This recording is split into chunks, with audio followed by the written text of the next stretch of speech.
Eu quero saudar a todas e todos os participantes deste 54º painel da Telebrasil. Agradecer ao Dr. César Rômulo pelo convite de estar aqui, me deliciando das importantes intervenções que se fizeram aqui. Confesso que, inicialmente, fiquei frustrada pela ausência dos e das candidatas ou de seus representantes para tratar do tema pautado para essa tarde, para esse painel, mas depois fui compensada com as intervenções que se fizeram aqui pelos cientistas políticos e por especialistas no campo, no setor das telecomunicações. E eu acho que nós ganhamos, num certo sentido, de não termos ficado aqui limitado a discutir prováveis propostas dos e das candidatas, porque se sabe o quanto o discurso e os programas eleitorais nem sempre têm um rebatimento numa ação de governo. Sei disso, inclusive, quando fui candidata a um executivo e quando exerci esse poder executivo, a distância muito grande que existe entre a proposta eleitoral e aquilo que efetivamente se consegue concretizar diante do fato político, lembrado aqui no painel anterior, que é a correlação de forças, que é o que define o cenário político e as oportunidades e possibilidades políticas. Mas, de qualquer forma, eu acho que ganhamos pelo fato de não termos discutido, evidentemente, a política de comunicação para o país nos próximos 4 anos, a importância desse setor para o desenvolvimento do país, numa projeção de tempo, eu acho curta, 4 anos, temos que pensar o Brasil, e mesmo um setor como o das telecomunicações, numa perspectiva de tempo que deve cobrir décadas. Tal é a dinâmica da história, a dinâmica da realidade e o papel que cabe a esse país extraordinário no contexto dos países todos, não só do continente latino-americano. Portanto, pensar mesmo um único setor, as comunicações, para 4 anos, eu acho que não põe luz suficiente para o que se pode prever e pode prospectar nos próximos passos de um governo que venha a se eleger nas próximas eleições. Eu acho que ganhamos pelo fato de se ter feito intervenções políticas muito importantes. E se tem feito muito pouca reflexão política nesse país. Na reflexão política, na perspectiva do que foi posto aqui pelo professor Bolívar Lamounier, pelo professor Murilo César e também pelo Roberto Carlos. E, quem sabe, em outras oportunidades, o tema da política também tem uma centralidade, mesmo que um evento desses, um painel como esses, esteja focado num setor e numa determinada política que venha a se agregar a um programa de desenvolvimento, a uma política de desenvolvimento, a um governo, seja que tempo a gente pense para esse governo. E, nesse sentido, eu até ousaria, por exemplo, a dizer que eu imaginava que, se os candidatos estivessem aqui, ou se tivessem mandado os seus representantes, eu imaginaria que eles estariam a se referir às propostas da primeira Conferência de Comunicação Social, que o país realizou em dezembro do ano passado, e que foi um importantíssimo evento, com a presença, inclusive, da Telebrasil, da Abra, como setores do empresariado, que tiveram a compreensão, a sensibilidade e a inteligência de perceberem que, num fórum democrático como aqueles, em que a sociedade civil como um todo teve a oportunidade de se manifestar, se expressar, através de mais de 1.600 delegados e delegadas, o que, evidentemente, é um fato novo. Nunca se discutiu, junto com a sociedade, a política de comunicação social no país. As questões todas que estão, inclusive, tratadas e contempladas nas mais de 600 propostas que foram amplamente discutidas, votadas e aprovadas naquele fórum democrático da primeira Conferência de Comunicação Social. Eu não imaginaria, seja que governo for, de que configuração político-ideológica tenha, que não se refira, não tenha como ponto de partida, não tenha como referência básica um produto de um amplo debate que a sociedade civil fez. E aqui eu ousaria, inclusive, não sou cientista política, sou uma militante política de base, minha origem é de militância sindical, de militância nos movimentos sociais, nos movimentos populares, sou educadora social, então não me atreveria absolutamente a dialogar com o professor Bolívar Lamounier, pelo porte que ele representa no mundo da ciência social e da reflexão política, mas eu acho que faltou à sua intervenção uma outra dimensão. Imaginar a democracia, ou imaginar a conjuntura política, ou um processo político-eleitoral, apenas na perspectiva do poder institucional, dos partidos políticos, da sociedade civil e dos cidadãos e cidadãs comuns que se assumiram como sujeitos políticos e criaram um instrumento de luta política, inclusive como ferramenta que serviu em certos momentos da história recente do país como processo de resistência política, de redemocratização do país e construção de um novo marco legal, que é esse que nós estamos vivendo com ele,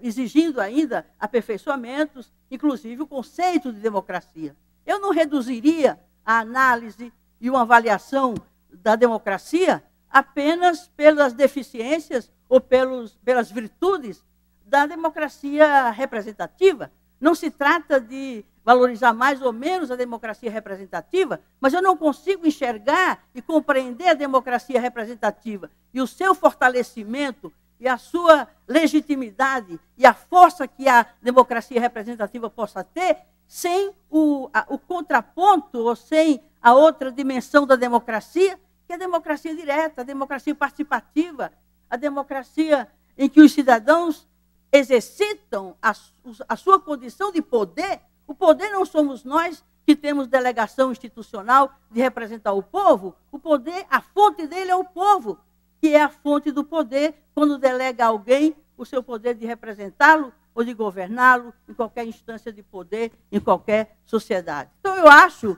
que nós estamos vivendo o fim, provavelmente, de um ciclo histórico-social extremamente promissor, com uma forte presença da cidadania, da sociedade civil organizada que se mobilizou, foi capaz de construir um partido político, foi capaz de conquistar um marco institucional para o país, expresso pela Constituição de 88, que ainda não está de todo regulamentada, porque a sociedade civil se desmobilizou após a promulgação da Constituição Federal de 88, e também foi essa mobilização social, popular, diversificada, plural, inclusive com a presença de empresários do setor da economia do país, que viabilizaram a eleição Lula uma vez, a eleição Lula duas vezes, e, eventualmente, a eleição de uma primeira mulher para presidir esse país. E eu, como única mulher nessa mesa, uma das poucas mulheres nesse plenário, eu me regozijo, eu celebro a possibilidade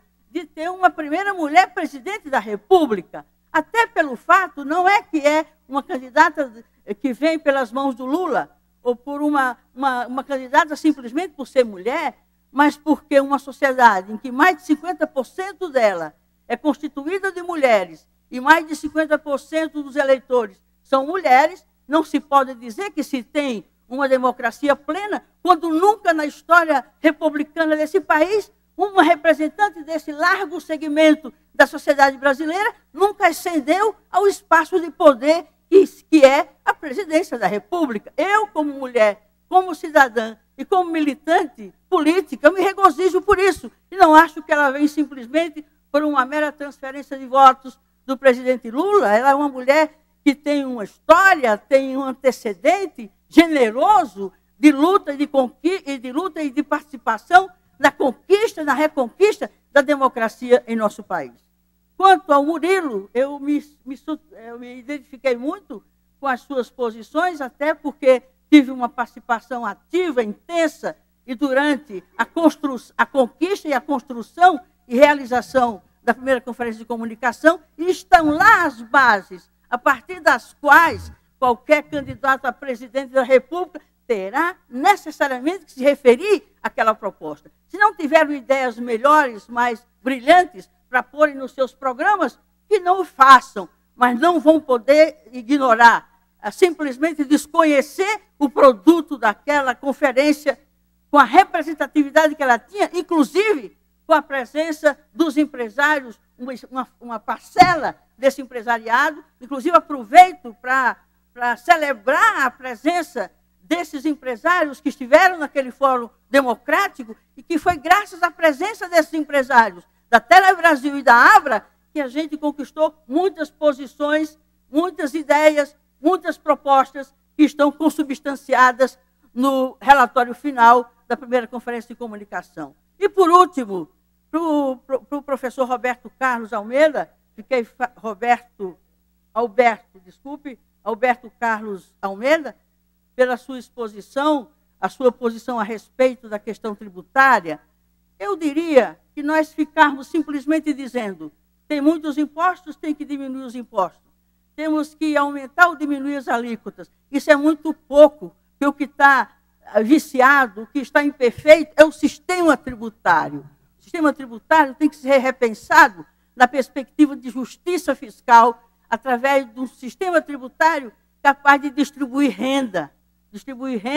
distribuindo de forma mais justa, mais equânime, os encargos tributários que penalizam muito o trabalho, penalizam muito o assalariado, penalizam muito o consumidor, em benefício do capital, em benefício... Portanto, é um sistema desequilibrado, é um sistema injusto, e como tal tem que ser reconstruído. Assim como as deficiências do sistema político reclamam uma reforma política estrutural, assim como uma reforma tributária estrutural. E os senhores, com a força política que os senhores e as senhoras têm, até por deterem o controle da mídia em nosso país, e se costuma dizer que é o quarto poder, o poder da mídia, que forma ideias, consciências, posições, ideologias, concepções, valores, correlação de forças. Então, nós estamos convocados, os senhores e nós, lideranças políticas, para cerrarmos fileiras, não a favor dessa ou daquele candidato, não a favor desse ou daquele programa, mas darmos sustentação ao futuro governo desse país para projetar o desenvolvimento nacional para as próximas décadas. E, para isso, os senhores têm que nos dar sustentação política no Congresso Nacional, ou elegerem pessoas comprometidas com essas ideias, para que a gente ofereça à sociedade brasileira as reformas de base, as reformas estruturais, as bases institucionais sobre as quais o Brasil precisa sustentar um programa de desenvolvimento sustentado para as próximas décadas, que contém dentro de si 4 anos ou 8 anos de um futuro governo que vier a se eleger no próximo dia 3 de outubro. Portanto, concluindo, desculpe se eu já me excedi no tempo, para dizer aos senhores que eu celebro o andamento que os trabalhos tomaram nesse final de tarde, é que colocou em debate, colocou no cenário da discussão política os fatos e a dimensão política, inclusive, das questões referentes a uma política de comunicação, a um sistema nacional de comunicação que precisa existir e que não existe. E eu digo que essa tarde, para mim, foi extremamente gratificante. Eu saio daqui compensada e da frustração de não ter encontrado aqui das candidatas e candidatos que poderiam estar aqui. Eu, candidata, eu estaria aqui com certeza para dialogar com o segmento que tem todos os elementos e todas as informações para esclarecer um futuro programa de governo a respeito de um setor tão estratégico para o desenvolvimento de qualquer sociedade, como é o setor da mídia, das telecomunicações e dessa fantástica revolução tecnológica que foram as inovações que estão se dando no setor das comunicações do nosso país. Agradeço o convite, doutor César. Estou absolutamente contente de estar aqui com o João Saad, da Abra, que foi um interlocutor importante, um ator importante, como o senhor, doutor César, na primeira Conferência de Comunicação, o Murilo, que construímos juntos aquele momento, aquele processo. E, olha, se a maioria do povo brasileiro eleger uma mulher presidente da República, nós temos que concluir daí que a democracia brasileira está se consolidando, se é que já não se consolidou, com essa decisão democrática, livre, soberana do povo brasileiro, de eleger pela primeira vez na história desse país uma mulher, e não é qualquer mulher, é uma mulher que realmente já deu sua contribuição para que hoje a gente pudesse estar aqui sem estar se sentindo ameaçado de falar tudo aquilo que a gente pensa e acredita, e é isso que a gente celebra como consolidação da democracia em nosso país. Muito obrigada.